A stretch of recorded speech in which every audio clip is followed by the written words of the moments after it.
Dude, man, these episodes are climbing up. I mean, I do cook a lot, but what is this episode 8? I think. No, this is gonna be like 9 or 10. Shit, whatever. Episode something. Yeah, should be episode 9 or 10. Oh, cool. Well, we got to make our salad. Forgot the chicken, but pretty basic recipe. You can always look in the bio to see or the description to see what is the content of the meal, so you don't even have to watch the video. If you want to watch how I put it together, that's why you watch. Already washed all the produce and got the produce prepared. You know, I'm going to wash those E. coli viruses or bacteria off, not a virus, bacteria. Wash off the E. coli, make sure we're not getting sick from our attempt to be healthy. That would be pretty ironic. But we're going to put a romaine lettuce heart in each salad. Today it's a non-training day, so I eat my carbs evenly throughout the day. I'm going to have 2 tortillas with each meal. I'm going to split up a bell pepper between each meal and a poblano pepper between each meal. We're going to get 2 tablespoons of sour cream in each meal, half a lime distributed over all 3 teaspoons of Dijon mustard with some seasonings. Here's our seasonings if you need them. Ground cumin, garlic powder, smoked paprika, salt, cilantro, and black pepper. If you're looking for chipotle seasoning, there it is. Throw an adobo pepper in there just to go the extra mile with a little spice. All right, so we're just going to finely chop this romaine lettuce. You don't want to chop it too fine, or otherwise it's kind of hard to eat. And we're just going to get it going. Running a little late today. I'm adjusting my morning routine, and I added cardio in now, and it did slow me down a little bit. But no worries. Nothing better than motivating myself with something to work a little faster. So we'll see what we can do here. I recorded my first dinner cooking video. I was pretty excited about that. I was at home, and that way I had my tripod with me and my microphone so I can record my video. Super awesome. And the 2 new pans I got at the grocery store, they kicked ass. They did exactly what I hoped they would. Food wasn't sticking to them. I think I'll be using those for the next 6 months to a year. We'll see how long it is until they start to lose that non-stick skill ability. So each meal is going to have about like 590 something calories in it. If I figured it out correctly, I try to account for literally every detail in the meal. All right. I have to like stir the meal before I eat it so I can distribute all the juices evenly. And also before I take a thumbnail photo so everything looks good. Otherwise, all you see is like chicken on top of a bowl. You have no clue what the heck is in it. Man, these bell peppers have had a lot of seeds lately, so you're seeing what I do to remove those, just kind of clapping the little halves of the bell pepper together to shake out all the seeds. The seeds don't actually hold spice. I learned that from some sort of spice guy on YouTube. There's actually like this membrane near where all the seeds are. And some peppers have that membrane just at the very end near the stem where the seeds are, and that's why we often think it's the seeds that are spicy. And some of them have the membrane the full length of the pepper. I think like habaneros are like those. It was pretty interesting. I got a little into the science of it just to learn, because the video, you get bored, you watch stuff. And this guy grows the hottest peppers in the world, and I think it's out of like Kentucky or something. Or Carolina, I believe it's Carolina, because he created like a version of the Carolina Reaper. Basically, the more dark the pepper is, like if it's chocolate brown, red, that's like nature's kind of warning, like, hey, this is dangerous.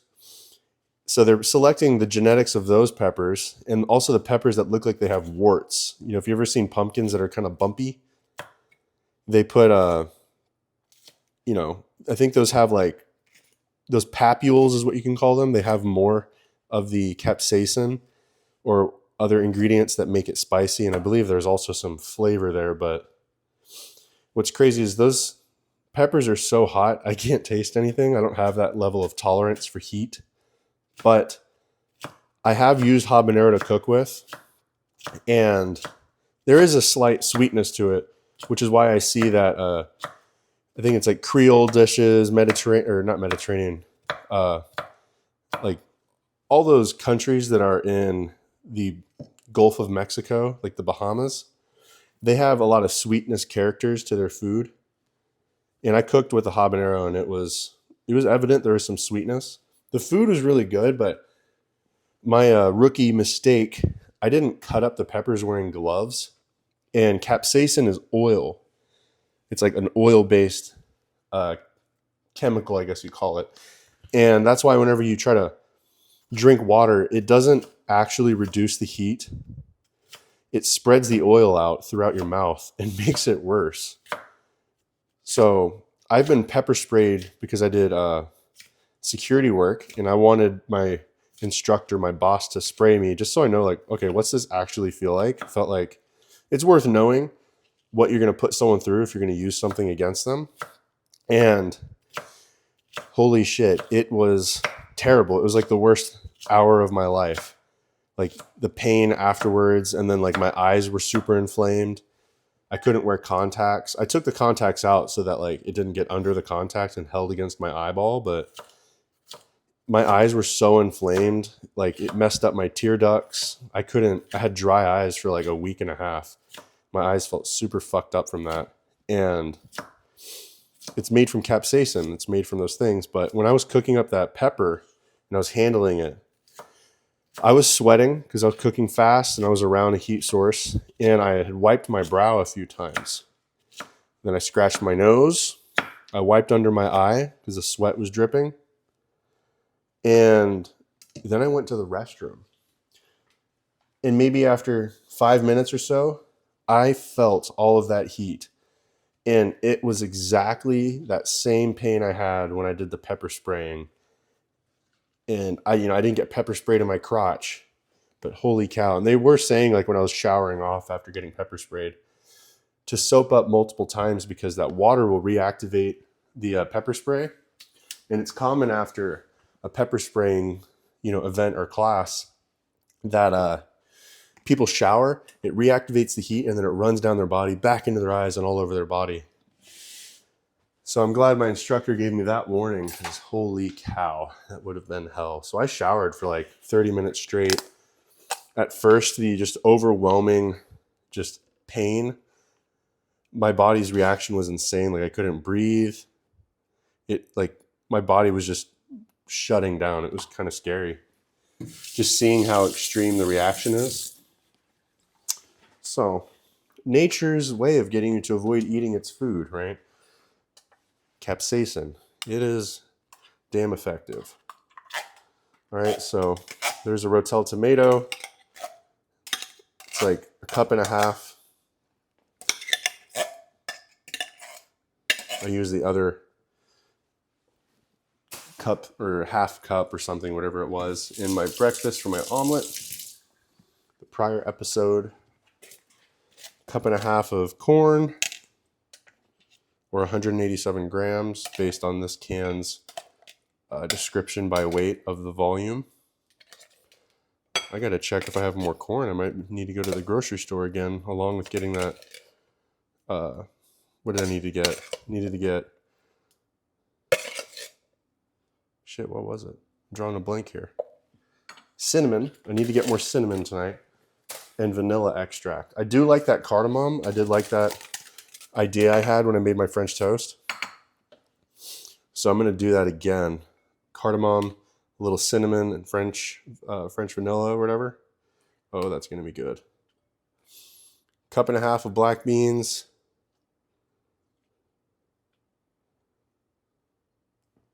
Or 183 grams.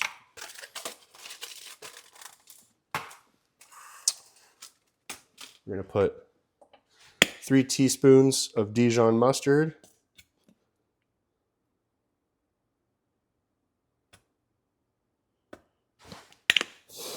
And then a half teaspoon of almost all of these ingredients. Still no idea where that 1/4 teaspoon is. You have to figure out where that went. It's in here somewhere. Okay.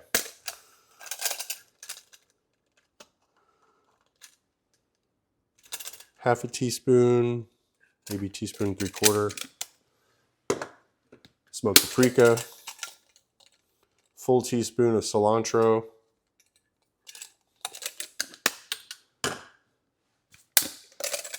Do a 1/4 teaspoon of salt. You don't want too much salt. There's already salt in the canned food. We're going to just do a dusting of black pepper. There's already black pepper on the chicken. Just a little extra, just to emphasize. Do like a 1/4 teaspoon of granulated garlic powder.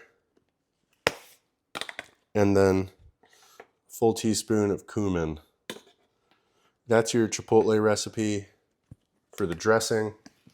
Of course, missing the half a lime here.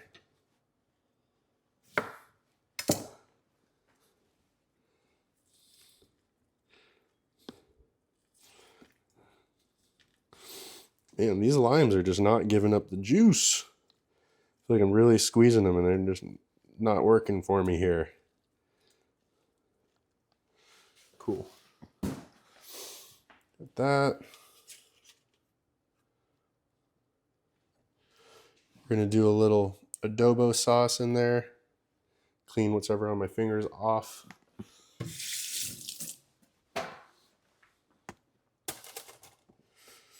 Fine chop this adobo pepper. And then lastly, we'll top the salads with the dressing. Pack up our tortillas. Chop up and weigh our chicken breast. I'm gonna wipe off this cutting board just to make sure our chicken isn't like wet, making it soggy. There is a level of like moisture I want from the dressing and the food, but I don't want it soggy. I'm a big on texture sort of person, so I want to make sure I enjoy it to the best of my ability. Now let's get this mixture nice and homogeneous. The onions I was using earlier this week, Monday and Tuesday, they were larger onions, so there was more onion in my salad. And people kept commenting on the onion they could smell when they were walking by my office window. I was like, my bad, bro. Most of them were positive comments. Man, that looks good. That smells good. And that's cool. All right.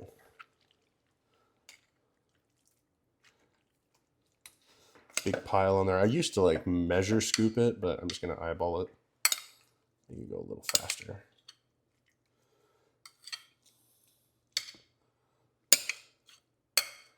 I think my favorite salad is at this place called Jack Allen's Kitchen. They got I think they call it the wedgie salad or something. It's a wedge salad with their avocado cream dressing. It's like ranch, but spicy, and avocado is in it as well. They call it Green Goddess. It has like chicken, or no, it has bacon bits on it, but I want more protein, so I always have them add fried chicken and a little extra Green Goddess dressing, and it is the bomb diggity. It's a really big salad, so it's very filling. It's cold, it's refreshing, but you got crunch from the bacon and the fried chicken. It's a really good meal. Wedge salads are probably my favorite. All right, let's get some chicken on here. We gotta get our asses to work. I don't know why this smells like weed. Weird. It's all the pepper probably. Okay. Yeah,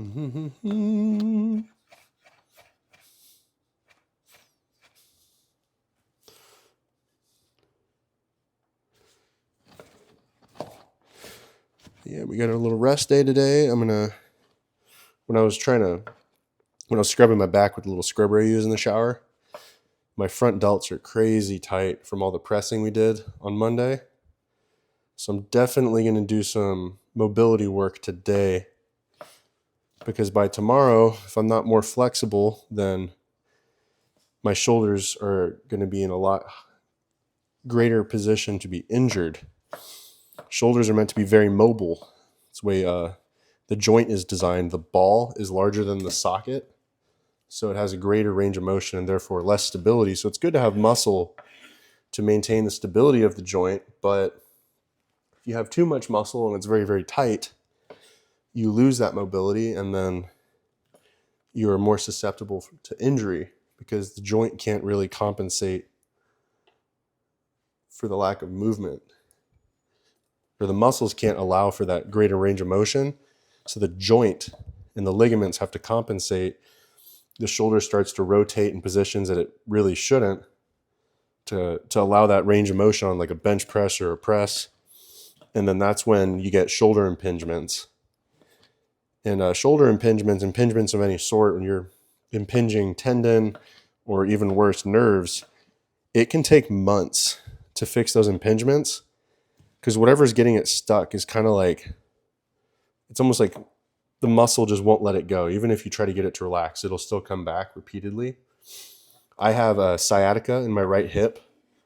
It's a piriformis syndrome. So basically there's a very small muscle in the glute, under the glute, and it does the same things that the ligaments in your shoulders do. It stabilizes the joint and helps with articulation and small movements, like external rotation. But if all the muscles around it are too tight, and that muscle tries to compensate and move the joint, well, that muscle is really small relative to like your glute maximus or glute medius, and then it gets impinged. And what's terrible about the piriformis is when it's impinged and it's basically got a big knot in it, it lays directly on top of your sciatic nerve. When your sciatic nerve is impinged, it can't slide through the body like it should, like whenever you're bending. And that tightness will send shooting nerve pain up your back, down your leg, or both. And what happens is, because it's so painful, most people move less. They want to sit still. They think they need to take rest. It'll end up making it tighter and tighter and tighter. And then before you know it, you think you need surgery. And it's very common that people who have piriformis syndrome think that they have a slipped disc or some major injury because they heard a pop and it was just the muscle knotting up. And they'll get surgery to fix it, and it never fixes it. So if you ever get tight in the hip, make your best friend the lacrosse ball and really dig in there like it owes you money, and try to free up that muscle. And then try to strengthen the muscles around it that are weak so that they stop getting compensated for by a smaller muscle. And finally, stretch them. It's a standard protocol for recovery that you find with any injury. Stretch and strengthen. All right, let me take a photo of this, and that'll be the thumbnail. Let me put these away, pretty up the counter, right? I don't know if anybody ever looks at a thumbnail with much scrutiny, but let's just make it pretty for them, yeah?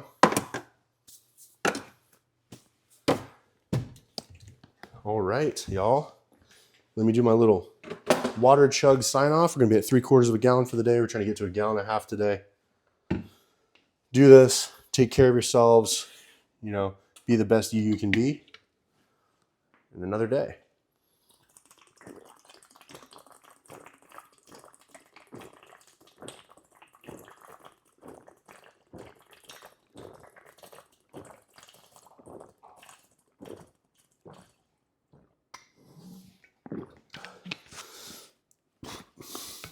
And this morning we are officially down to 239 pounds. First time I've been below 240 pounds in many years. Solid progress. Y'all have a good day. Bodybuilding chef signing out.